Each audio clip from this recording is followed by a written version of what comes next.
આજે આપણે ઘરે પીઝા તૈયાર કરવાના છે। ઘરે ખૂબ જ સરસ અને એકદમ આસાનીથી પીઝા છે તે તૈયાર થઈ જતા હોય છે। તો પીઝા તૈયાર કરવા માટે મેં અહીંયા લઈ લીધું છે સૌથી પહેલાં ચીલી ફ્લેક્સ, ઓરેગાનો, પીઝા માટેના જે રોટલા આવે છે એ ચીઝ, બટર, ટમેટા, કેપ્સિકમ, ડુંગળી સાથે ઓલિવ્સ અને પીઝા માટેનો જે પીઝા સોસ હોય છે એ પીઝા ટોપિંગ। તો સૌથી પહેલાં આપણે પીઝા રોટલાની ઉપર બટર લગાડી લેશું। આખા રોટલામાં બટર છે તે આપણે કવર કરી લેવાનું છે જેથી કરી તે ખૂબ જ સારી રીતે બેક થઈ શકે। તો બટર લગાડાઈ ગયું છે। હવે એની ઉપર આપણે પીઝા ટોપિંગ લગાડવાનું છે। તો પીઝા ટોપિંગ છે એ પણ આપણું સરસ રીતના સ્પ્રેડ થઈ ગયું છે। પીઝા ટોપિંગ બાદ આપણે અહીંયા કેપ્સિકમ સ્પ્રેડ કરવાના છે। જો તમારે કેપ્સિકમ ન નાખવા હોય તો તે ઓપ્શનલમાં રાખી શકો છો। તો મેં અહીંયા કેપ્સિકમ છે તે મૂકી દીધા છે। ત્યારબાદ આપણે ટમાટરના જે કટકા છે તે એડ કરી દેવાના છે। તો ટમાટરના કટકા છે તે પણ મેં પીઝા રોટલાની ઉપર ગોઠવી નાખ્યા છે અને હવે આપણે એડ કરી દીધું છે ઓનિયન એટલે કે ડુંગળી એડ કરી દીધી છે। તમે આમાં ઈચ્છો તો તમે આમાં જે સ્વીટ કોર્ન આવે છે મકાઈ એ પણ એડ કરી શકો છો। ઓલિવ્સ છે તે મેં મૂકી દીધા છે। બ્લેક ઓલિવ્સનો ઉપયોગ કરેલો છે। બ્લેક ઓલિવ્સની સાથે તમે જે ગ્રીન ઓલિવ્સ આવે છે તેનો પણ ઉપયોગ કરી શકો છો। ત્યારબાદ એડ કરી નાખ્યું છે મોઝરેલા ચીઝ અને મોઝરેલા ચીઝ બાદ મેં એડ કરી નાખ્યું છે રેગ્યુલર જે પીઝા માટેનું ચીઝ આવે છે એ।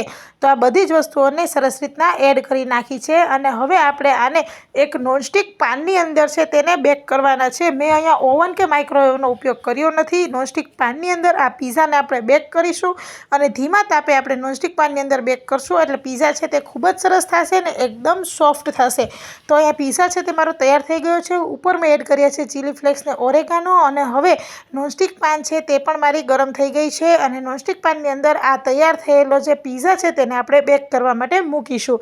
તો નોનસ્ટિક પાનની અંદર સૌથી પહેલાં મેં એડ કરી દીધું છે થોડું એવું બટર અને બટર એડ કરવાથી જે પીઝાની નીચેનો ભાગ છે જેનું તળિયું હોય છે તે ખૂબ જ સરસ પાકી જાય છે અને એકદમ સરસ સ્મૂધલી પીઝા છે તે આખો તૈયાર થઈ જાય છે। તો નોનસ્ટિક પાનની અંદર બટર એડ થઈ ગયું છે અને હવે પીઝા છે તે મૂકી દીધા છે અને એકદમ ધીમા તાપે 10 મિનિટ સુધી આ પીઝાને આપણે પાકવા દેશું।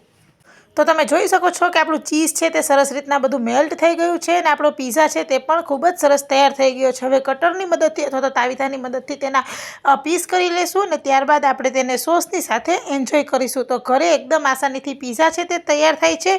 નાના બાળકોથી માંડીને બધાના પીઝા ખૂબ જ ભાવે છે। તો તમને પણ આ રેસીપી ગમી હોય તો લાઇક અને શેર કરવાનું ના ભૂલશો।